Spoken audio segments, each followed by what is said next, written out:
Well, in today's video, we're going to be focusing on checking out their different pricing tiers. And just like the other vendors we've been taking a look at, they do also have a 3-tier hierarchy here.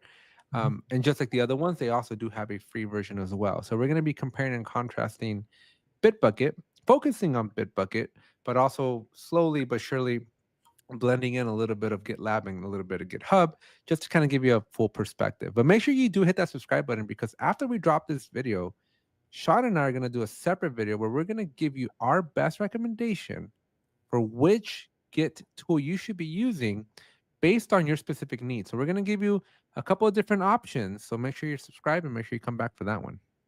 Yeah, definitely. All right, Uh, Sean. So what do we get for free Bitbucket pricing here?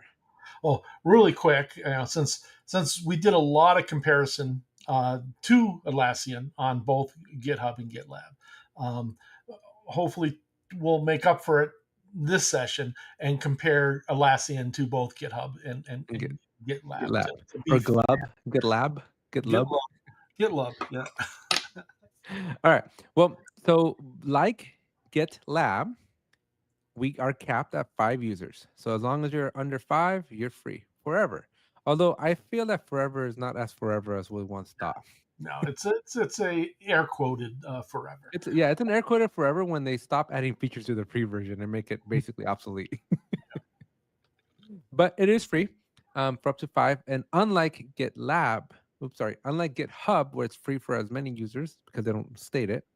Mhm. Um, if your team is big, right? So if you have a 10-person team, on GitHub you'll get it for free, but on GitLab and on Bitbucket, you're gonna have to bump yourself up to the next tier. But what do we get? Let's assume that we're still on 5. Maybe we're a team of 1, right? And so what do we get for free? So we get up to 5 users. We talked about that. Now we get 50 minutes per month. Mhm. That is the lowest out of all the other All ones. three, I yes. thought GitLabs was bad at 400. What do you do at 50 minutes? That's like one run. It's yeah. If you're lucky, it's one run. You know. Now, Like, this is like almost an insult at this yeah. point. And so we're looking at self-hosted pricing, or are we looking at uh, I think we're cloud. No, on the top it says self-hosted, but I'm wondering if that's that's a menu item and not that's a menu item. That is definitely a menu item where I can go over there. because this does Yeah, so self-hosted. You got to contact sales. yeah. So we are definitely talking about the cloud version of Bitbucket, and not the on-prem version of That's a Bitbucket. good call out. And so just to recap, GitHub is mostly cloud. Little mention of GitHub Enterprise Server, which allows you to be on self-hosted. GitLab has both, but you Mhm. get there's for the same price, you get way more bang for your buck on the cloud version We than do. on the self-hosted. Mhm. And then Bitbucket here, we're not getting any pricing for self-hosted, which is strange to me because Atlassian is very well known for the transparency in pricing. Yeah, they definitely don't want people on prem. They They are definitely don't. pushing people to the cloud, and I for the majority of my Atlassian customers that are using Bitbucket, most of them are on prem. Very few of my Bitbucket customers are on the cloud. But I can't say that for my Jira and my Confluence customers. Most of them did go to the cloud, but the Bitbucket customers did not follow to the cloud. They Mm. usually went to GitHub or GitLab. Yeah, migrations suck. Yeah. But anyways, continuing this, so 5,000, or sorry, 50. Shoot, I wish it was 5,000. 50 minutes is like, I'm telling you, it's just an insult here. And it is $10 for every additional 1,000. And so very much in line with the competitors, right? GitLab for sure was about $10 for every 1,000 minutes. So it's just sad to me. I'm like 50, like if you make a mistake, you're shot for the whole month. Um, we're still talking about the free, but once we go to standard, there's user tiers as well. So once we jump up to standard, we can't get like if we had a 12-person team, can we get 12 licenses? Mm. Yeah, we'll take a look at that when I put the team size up here. Okay. Because unlike the other tools didn't really have a tiered version, right? If No. you need 12 users, you buy 12 users. If you need 13 GitLab users, you buy 13 GitLab users. But here, as you're gonna see, if we get to 13, might not work the same way because the price for 13 is the same for 10 as it is for 19, Mhm. right? And it's not until you break over to a specific number. I think 25 is the first one, right? So 26 will bump me up. Nope. Should. Uh, 30, Go to 50 or 51. 50. Yeah. Well, still 51. 51, 55, 60, Oh, 70. go to 251 because we definitely know What about that that's 100? yeah. 101? Ooh, 200. It's recommending premium, but it's not necessarily changing the It price. made the price changes a little bit. Okay, The it price went up. goes down a little bit. It went down. Went down by like a few pennies. All Yeah. right, we'll come back to that in a second. So let's just keep it at 5 right now. And what are we getting here? So 1 GB. So this is interesting. So the Git LFS, Mhm. the other ones mentioned storage, but nobody explicitly called out LFS other than GitHub. Mhm. But GitHub's LFS, I feel was paywalled. No, I feel like in order to get It is. LFS, it was an add-on. Yeah, it's an add-on for Git LFS. Mhm. Yeah. And it's So just included in in uh, Bitbucket, premium with GitLab. yeah.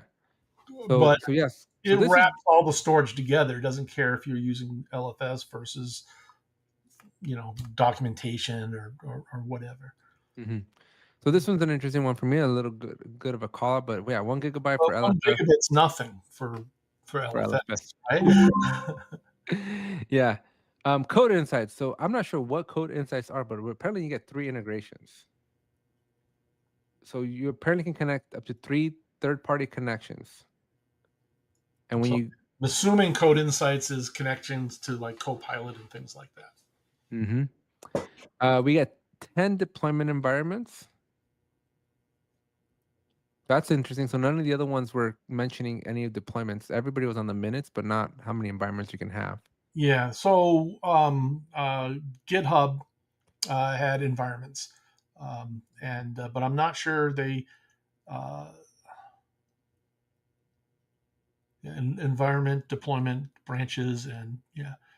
Oh, Um, here we go. so does it say how many?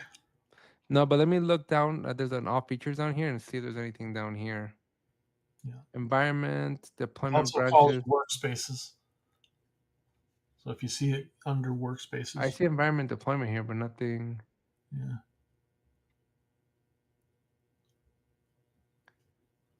Nope, don't see anything there. Mm-mm. All right. Well, we'll come back to that. I know we talked about GitHub workspaces, um, but maybe it's a. I don't think it's an add-on. We talked about code spaces, but that was a different Code thing. spaces, yeah. Yeah, I don't see any limits on No, how many environments you can push to. yeah. So, but this is interesting then that you're limited to 10. Hmm. So if you're deploying if you have a lot of environments, then especially if you exceed 100, then Hmm. you might not want to have that. The unlimited prior repos, this is good. So this is in line with GitHub, but GitLab didn't have anything concrete. Hmm. This would be a shame if you couldn't integrate with Jira. Yes. It's almost like this should have been assumed. And you Yeah, know what's interesting? GitHub integrates with Jira real well, and there's no mention of that here. yeah. Same with GitLab. GitLab's got a But great. GitLab's a bit of a workaround now. No, it's not as native as GitHub and Bitbucket are. It used to be well the on-prem version Hmm. was, In and the cloud, you need like a paid third-party plugin to get GitLab to work. I would believe that. Yeah. So that's another thing. So if your Jira is your platform, right? GitLab is probably if you're very, very heavily invested in GitLab and you want the most seamless experience for the least amount of money, then GitLab is probably not going to be the one you want to go with. Mhm. All right, we got CI/CD functionality, obviously, because they have the pipelines. Yep. We have unlimited pull request reviews. There are no Review. limit to how many reviews you can add, reviewers you can add. Mhm. Which on the GitHub side, you do need to start paying for these. Yes. Yeah. So, or do you? Multiple. So yeah. So if you want multiple, Yeah. You then you have need to to get pay. 15. Yeah. I didn't see anything on the GitLab. Do you know anything on the GitLab side? I don't think GitLab limits you on how many people can be a reviewer. Okay. Then we got merge checks. So you get merge checks that you recommend certain conditions on pull request merges are met for individual branches. So this, I think you also got maybe protected and things like this, but you got to pay for it on the private stuff. Yeah. So you get some free stuff. That's not bad. Now this is a these next buckets here. This is a trend with Atlassian, where basically anything behind their AI, you got to pay the most expensive premium or you get nothing. So do not expect any AI capabilities whatsoever on the free version of Bitbucket. You're not getting any Or of that. even the standard in this particular. Oh yeah, and even the standard. On the security side of the house, we get Guard. Now I hate Guard with Bitbucket. It's a huge pain in the butt. Mainly because if you have a user that for some reason doesn't use Jira, so let's back up. If you're on the enterprise version of Jira, right, you get Atlassian Guard for free, which is basically the SSO capability. However, if you have a user, a developer that for some reason they're not using Jira, right, they don't have a Jira license, but they do have Bitbucket, they will consume an Atlassian Guard license for you. Sure. And that to me feels sleazy. Yeah. I don't like that. I'm not sure I'd go all the way to sleazy, but yeah, it is. It's part of the architecture of how Guard came about, but it uses Jira as kind of the crutch for everything.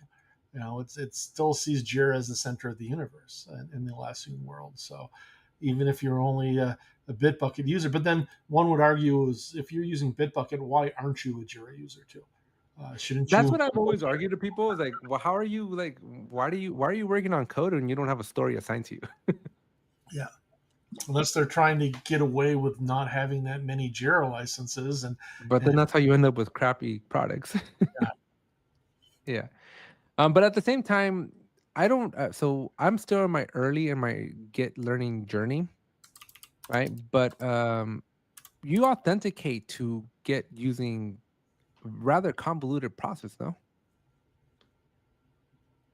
In general, when you're authenticating to Git, aren't you doing like keys and?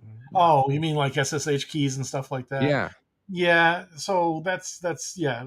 So not only do you have to authenticate to Bitbucket itself when you're doing clones or fetches or pushes and pulls and things like that, then you're either using SSH key or you're authenticating through HTTPS. Right. So then the question is why do you need Guard at that point? Well, if you actually have to log into Bitbucket, then you need Guard. Right, but most people are going into the terminal. Yeah, not everybody, but yeah. But most, I would argue most developers are going I'd to say be most more. developers are probably just sitting in their IDE and they're letting their IDE interact with Bitbucket on the back end, Right. And that gets set up once per project. Right. But you're not having to, do the MFA that SSO or Guard requires. No, not necessarily. So that's why I'm like that's why I think it's sleazy because maybe you don't need this. I guess yeah. You need it if you're using the code review tool portion of Bitbucket. You're not necessarily sitting in your IDE for that. If I can see that then. Approving pull requests and things like that, you're probably going to the Bitbucket IDE. My 2 cents though, if you don't have to Guard and you don't want to worry about the Guard stuff, get GitHub or GitLab because the thing that sucks about this is that the Guard license is at your enterprise domain level. So anybody using your company's email is going to consume a license. Yeah, of Guard. Yeah. Right. And so it's the easiest way to not pay. Your Guard licenses has to be as large as your biggest Atlassian tool. Right. Number of users anyway. Correct. And so this is something that again, if when we're going to look at pricing, because most companies do use Guard, you're gonna have to tack on an extra $4 here, $4 or $5. Oh, there's lots of things you'll end up having to tack on for Atlassian. Eventually, we'll probably talk about add-ons. Yeah. Okay. Well, let's continue. We got resource scoped access tokens. Access tokens are linked to a repository. I have never used this functionality, so I didn't even know this was possible. Mhm. But apparently, you Usually, get if a you have some sort of automation that's not an Atlassian automation, you'll need to use an access token. okay. Your encryption is in transit and at rest, so that's weird that the other ones didn't call out encryption. Mhm. I'm That's assuming true. they're all doing it too. It's probably a bad assumption, but I think you're right. Encryption's Requires important, Swift but I never pay. want to assume. I know, right? You would think that they would make it known that your data is protected at rest and during move. But yeah, I didn't remember seeing it in the other ones. Yeah, that's what happens when marketing controls the website versus a technical team.